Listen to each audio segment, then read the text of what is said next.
Nicolas Arpagian, on a l'air d'avoir tous les outils nécessaires pour se protéger contre toute écoute et toute pénétration Alors, insidieuse. le problème dans la technique, il n'y a pas de bonne technique, ce qui compte c'est la technique qui marche. C'est-à-dire que si vous êtes décidé à écouter quelqu'un, en fait vous allez faire par exemple ce qu'on appelle de l'ingénierie sociale. C'est très low-tech, c'est le contraire de la high-tech. Vous allez vous renseigner sur les habitudes de quelqu'un. Est-ce qu'il va à tel endroit? Est-ce qu'il se déplace en voiture, en transport en commun? Est-ce qu'il va dans un club de sport? Et donc on va essayer de trouver des failles. Comment sont composées les adresses e-mail de l'entreprise ou de l'administration dans laquelle il travaille? Quel est son environnement? Et donc quelquefois c'est pas forcément des choses très techniques, très élaborées. Ça ne sert à rien peut-être de s'attaquer à un système très robuste. Si on devait faire une analogie avec le cambriolage, la porte blindée, c'est peut-être pas la peine, mais ça vaut peut-être le coup, en regardant la maison pendant 4-5 jours, de s'apercevoir que la femme de ménage met systématiquement les clés derrière le 3e pot de fleurs. Donc, en clair, si on s'aperçoit qu'il se connecte chez lui à partir d'une connexion normale, ou si vous pouvez facilement devenir un ami sur Facebook ou via un réseau social, c'est peut-être le moyen. C'est vrai aussi que les fameux PDF, ces fichiers informatiques qui permettent d'avoir des documents contaminés, c'est quelque chose d'indolore, c'est un bon moyen pour rentrer dans un système de messagerie. L'idée étant de faire preuve de créativité. N'ouvrez pas les PDF. De créativité, d'imagination, et voilà, d'avoir le temps. Plus on a le temps et que notre cible est identifiée, la question est de savoir effectivement que, effectivement, il faut être assez modeste de se dire ça va être difficile d'échapper à une pénétration informatique. Alain Bauer. Alors d'abord, le moyen le plus simple pour savoir quelque chose, notamment dans une entreprise, c'est de prendre le TGV ou un avion, dans un emplacement pas trop loin de celui qui va vous raconter l'intégralité de sa vie, de ses relations sexuelles extra-conjugales, des contrats qu'il est en train de négocier et éventuellement des petits cadeaux qu'il a fait à quelques opérateurs étrangers qui viennent de lui signer un contrat. Ça suffit très très très largement à remplir une activité d'espion amateur de bonne qualité. Puis deuxièmement, je vais vous raconter une histoire vraie. Comme le rappelait tout à l'heure Jean-Marc Manac, il y a quelques années, en 85-86, le Parlement européen a découvert Echelon. Et il a commandité un expert étranger une étude sur Echelon, l'organe de renseignement, d'analyse, d'interception qui existait partout.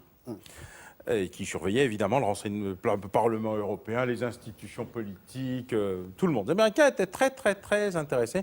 Américains, Australiens, Canadiens et Anglais et Néo-Zélandais, car Echelon est une fédération, un conglomérat anglo-saxon très intéressé à ce qui se passe ailleurs. Et donc le Parlement, choqué, déjà, il y a 25 ans, décide de faire un ménage complet dans l'ensemble des institutions européennes.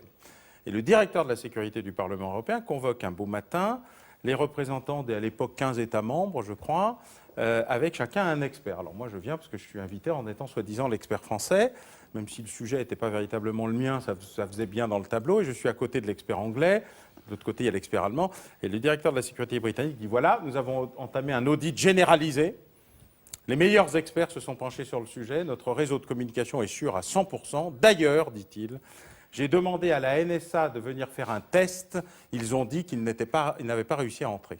Éclat de rire général, même le Britannique à côté de moi ne pouvait pas, pourtant flegmatique d'habitude, n'en pouvait plus. Et j'ai demandé au loup d'entrer à la bergerie, tout va bien. Voilà, pour vous donner une idée de ce qu'est le style habituel du « on a tous les outils pour ». Car 99% des outils sont nous-mêmes, comme dans le cyber-escroquerie, le cybercrime nécessite à 99% et même un peu plus la bonne volonté, la stupidité, l'appât du gain de celui qui répond au mail, qui lui propose en même temps de faire repousser ses cheveux, d'augmenter son outil reproducteur et de récupérer 20 millions de dollars qu'une veuve nigérienne qu'il ne connaît pas a décidé de lui confier. Et il répond. Et oui, il répond et il y croit. Éric Delbecq puis Jean-Marc Manac. Oui, pour aller dans le même sens que mes deux amis, et même parfois, quand on veut avoir une information, c'est encore plus simple de téléphoner dans une organisation, y compris une entreprise, et de demander à une assistante, voire à un cadre d'entreprise, l'information, et on obtiendra l'information assez facilement. Donc, ce que vous dites là, c'est que dans le reportage, en gros, vous n'y croyez pas trop là. Ce que je dis, c'est qu'il n'y a pas forcément besoin de mettre en batterie de lourds appareillages pour avoir une information, qu'à la limite, ceux qui se croient obligés d'avoir une panoplie technologique. Ceci étant, s'il y a de la protection, c'est parce qu'il y a de l'offensive. Donc, il y a une espèce d'escalade comme ça dans le « qu'est-ce que tu veux, j'aurai un armement technologique et quelle est la parade qui n'est pas forcément nécessaire. Et ce qu'il faudrait surtout peut-être indiquer aux gens qui souhaitent se protéger, c'est déjà de faire preuve de discernement. Quand on voit ce qu'une personne est capable de mettre librement sur les réseaux sociaux comme information à disposition de qui veut bien les prendre, on se rend bien compte que la question n'est pas forcément dans cet armement technologique, mais surtout dans un apprentissage personnel de qu'est-ce qu'il est utile ou pas de mettre à disposition d'un public et ce qu'on devrait garder un petit peu par devers soi. Jean-Marc Manac. Non, techniquement, aujourd'hui, on dispose, et les autorités disposent de certains outils pour arriver à protéger leur communication, notamment téléphonique. Le problème, c'est que la majeure partie de ces gens-là sont des gens qui ne comprennent rien au réseau de télécommunications, qui ne comprennent rien à l'informatique. La majorité. Voilà, mais comme la majeure partie des gens, et que le problème, c'est en matière de sécurité informatique, on a coutume de dire que le problème se situe entre la chaise et le clavier. Voilà, donc c'est l'utilisateur. Donc si l'utilisateur ne comprend pas comment fonctionnent les technologies, il va mal s'en servir. Il va peut-être acheter une porte blindée, mais il va laisser la fenêtre ouverte. Donc aujourd'hui, on a des outils, y compris des outils grand public qui sont gratuits, avec des logiciels libres que tout un chacun peut apprendre à utiliser pour sécuriser ses communications. Maintenant, c'est complètement illusoire aujourd'hui de penser qu'on peut sécuriser 100% de ses télécommunications ou 100% de sa vie numérique tout le temps. Ouais. C'est plus possible aujourd'hui. Parce que Même Internet a été conçu comme un réseau de télécommunications en clair, ouvert, où les choses ne sont pas sécurisées par défaut. Donc là, une des conséquences des révélations Snowden, c'est qu'on a de plus en plus d'entreprises qui chiffrent leur réseau de télécommunications, qui chiffrent leurs disques durs, qui chiffrent leurs serveurs. On a de plus en plus d'opérateurs qui proposent des outils de sécurité. On commence à voir de plus en plus de logiciels, notamment de logiciels libres, de sécurité pour avoir un coffre-fort électronique, pour pouvoir communiquer de façon sécurisée en messagerie instantanée ou par email, mais tout ça nécessite ce qu'on appelle une hygiène du mot de passe, une hygiène de sécurité informatique et donc de comprendre ce qu'on fait. Puis la démonstration absolue que tout ceci ne sert à rien s'il n'y a pas une pédagogie et une culture à la fois de la protection de sa propre vie privée et de la protection de la vie privée des institutions, c'est que l'agence qui paye le plus pour tout savoir sur tout le monde est celle qui s'est fait le plus piller par un agent tout seul qui un jour a mis une clé USB dans le système et a pillé l'intégralité du système. Et ce n'est pas la première fois, car avant Snowden, il y a eu Manning qui a fait la même chose en pillant l'ensemble des archives diplomatico-militaires des États-Unis. Ils ont dépensé des dizaines, des centaines de milliards de dollars. Et ils ne sont pas foutus de se protéger eux-mêmes contre une intrusion d'un individu isolé, disposant l'un d'un lecteur de CD musical et l'autre d'une clé USB.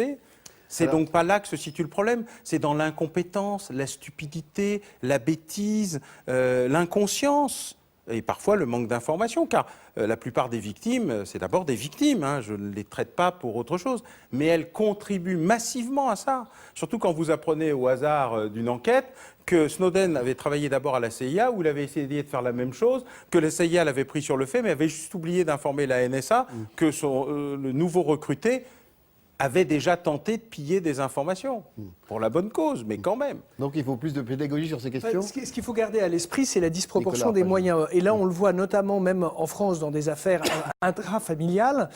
Prenez un logiciel qui coûte quelques dizaines d'euros, qui permet, il faut avoir le téléphone de votre cible dans la main moins d'une minute à peu près, mais ça arrive quand la personne va se repoudrer le nez ou change de bureau. Et avec ce petit logiciel, vous avez l'historique de navigation, puisqu'en fait, il va garder les déplacements sur le GPS de l'appareil, il va garder les données d'émission de SMS, d'email, vous pouvez le transformer en micro à distance et vous pouvez surtout, grande qualité, le désactiver à distance, c'est-à-dire que le supprimer du logiciel, du téléphone. Ce logiciel, ça coûte 20 euros. Vous avez aujourd'hui dans les affaires intrafamiliales, notamment pour des divorces ou des procédures de divorce, où ça se banalise. Mais de la même manière que nos compatriotes, on a vu quand il y a eu la fermeture de la plateforme Mega Upload, vous savez, ce site qui hébergeait, alors certes des contenus licites, mais majoritairement des contenus illicites.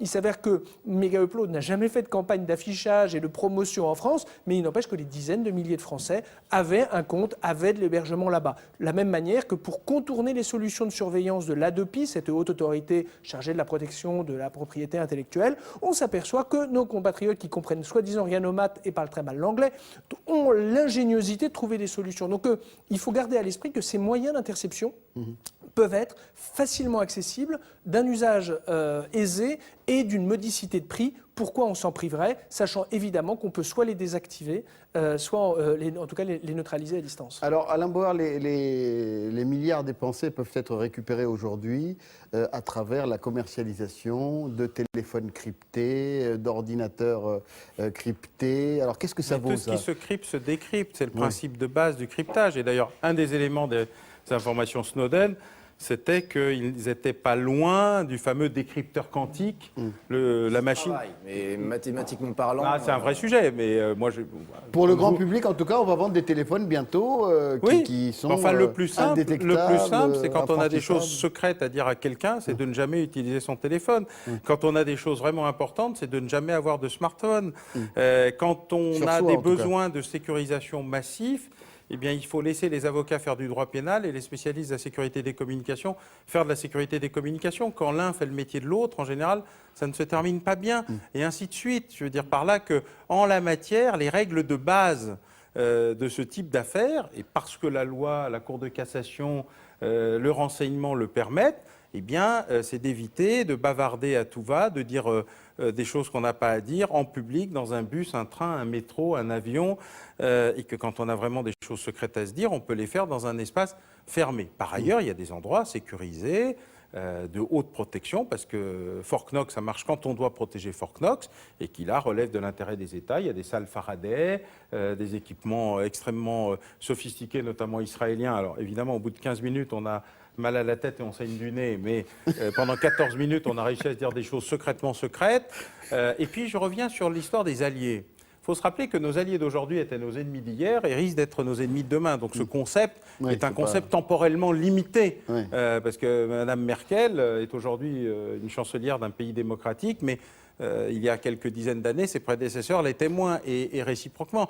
Je précise qu'une des plus grandes crises qui a existé entre les États-Unis et Israël, c'est quand un des services de renseignement israéliens a décidé d'espionner les États-Unis, contrairement au protocole, l'un des rares qui existe dans le monde, qui interdit spécifiquement le renseignement entre alliés. Que quand la France, la DGSE et les États-Unis ont essayé de signer un protocole s'interdisant l'espionnage mutuel, ce sont les États-Unis qui ont refusé d'entrer dans ce processus sur justement les capacités de partage améliorées de l'information dans la lutte antiterroriste, c'est-à-dire pour des motifs en plus extrêmement légitimes. Donc on sent bien ce que sont les limites de l'exercice, mais tout existe et tout est contournable, c'est une question de moyens.